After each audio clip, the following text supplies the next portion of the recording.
So today I'm talking about belching and burping and why this may be a sign of a more serious condition.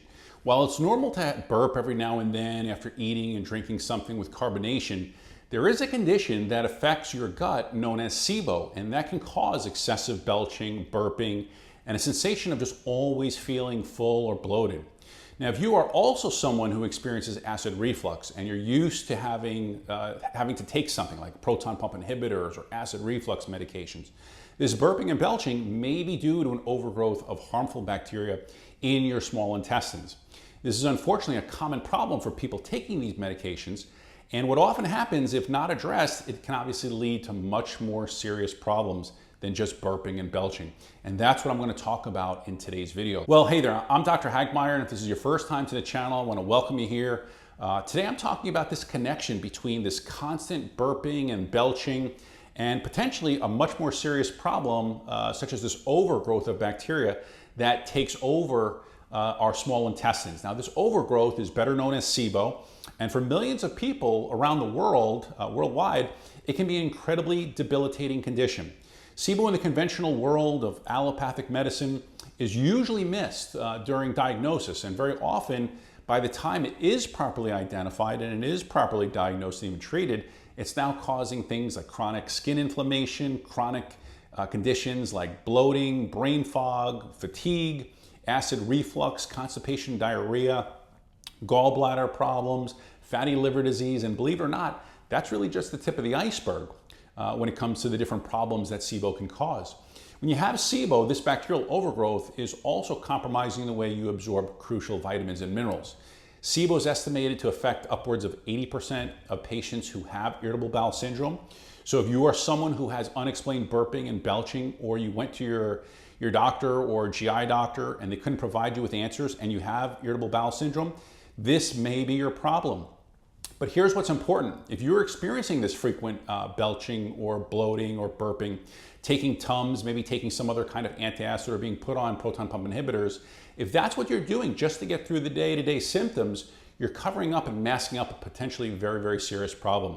And if all you do is treat the symptoms, the belching and the burping, this is going to snowball into much more serious problems, right? Consider the belching and burping really like a check engine light that comes on when there's a problem with your engine, right? On your dashboard, right? You wouldn't just simply put a piece of tape over the dashboard so you couldn't see the check engine light or that warning light. And so in the same way, you shouldn't take medications, whether it be antacids, Tums, proton pump inhibitors, if the cause of your symptoms is SIBO. So let's talk a little bit about what causes SIBO, or at least a few of the common causes, because unfortunately, there is more than one. First, you need to know that proper stomach acid and normal bowel motility are needed in order to maintain a healthy gut bacterial balance, in order to maintain a healthy microbiome. Anything that affects stomach acid and levels, or intestinal motility for that matter, or harmful bacteria will allow that harmful bacteria to overgrow within your small intestines. The reason I tell you this is because it's very likely that this belching and burping that you're struggling with day in and day out is really caused by this. And then sometimes the medications that you're taking for other health problems sometimes, perhaps, can be the cause of why SIBO develops. And so you may need to investigate any medications that you might be on. Remember this though, when someone develops SIBO, they have large amounts of bacteria that produce both hydrogen, methane, or a combination of hydrogen and methane. And it's this hydrogen or methane gas that shows up not only as belching and bloating and feeling full all the time, but this gas can also cause burping and sulfur-smelling farts. Gut bacteria are vital to our health, but the wrong kinds of bacteria, or too many of them, can also cause these problems. So let me go through just a few of the different culprits, a couple of different scenarios of why your stomach acid could be low. There's about 12 or 13 different reasons, so I'll just kind of go over these really quickly with you. Number one is acid-reducing medications, proton pump inhibitors, antacids, Pepcid, Prilosec. Number two is immunosuppressants.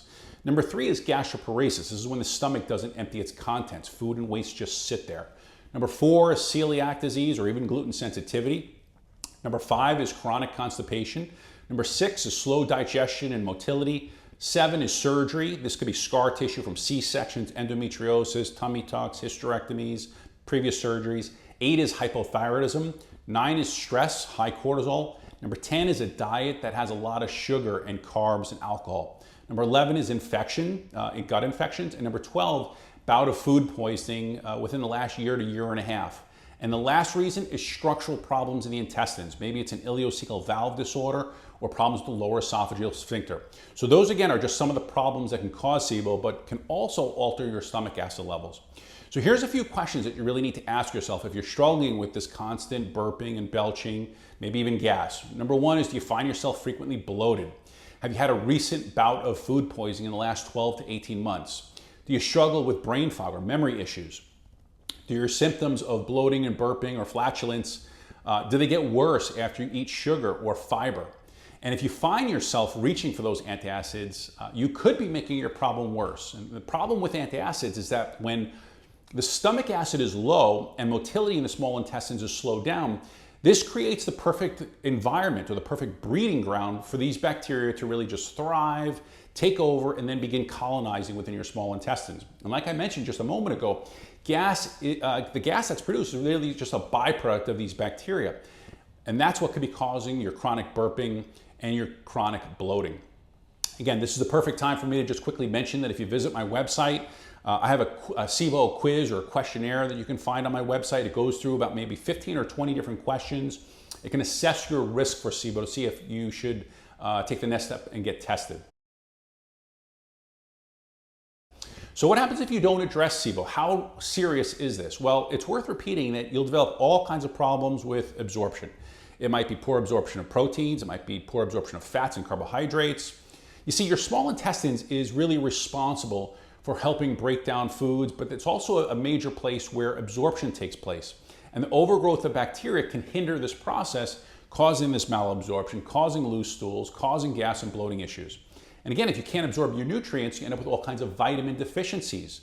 You need a healthy small intestine to absorb nutrients, which is again why patients who have SIBO long-term, they go on to develop weakened bones, joint pain due to calcium depletion, lead to bone diseases such as osteoporosis and osteopenia, can lead to problems with kidneys and kidney stones. So you might be wondering, how do you test and find out if your burping is caused by SIBO? So let me explain this really quickly. Here's an example of what a test looks like. But in functional medicine, testing for SIBO is usually done where we're using an at-home SIBO breath test. And this is, again, the most common test for diagnosing SIBO. I will tell you that the only problem with this test requires you to have basically to clear out your morning. You need about 3 hours to do this test. But this test is going to measure hydrogen levels as well as methane gas levels as you breathe or as you exhale. You start out this test by exhaling into a test tube or a specialized bag. You then drink a solution of glucose or lactulose, and then you blow out into this bag or test tube. And what winds up happening is those samples are going to be collected over a course of 3 hours. Obviously establishing baseline testing, and then over the course of 3 hours, we're measuring hydrogen and methane levels, again, coming out from an expiration, exhaling. So if you're positive for SIBO, you're going to have elevated levels of hydrogen or methane. And so if you're wondering what that test looks like, here's an example of a patient of ours who basically had a positive test. Now, I will say that different labs offer this test, but they basically all show a similar graph of both hydrogen, methane levels. Some offer sulfide testing.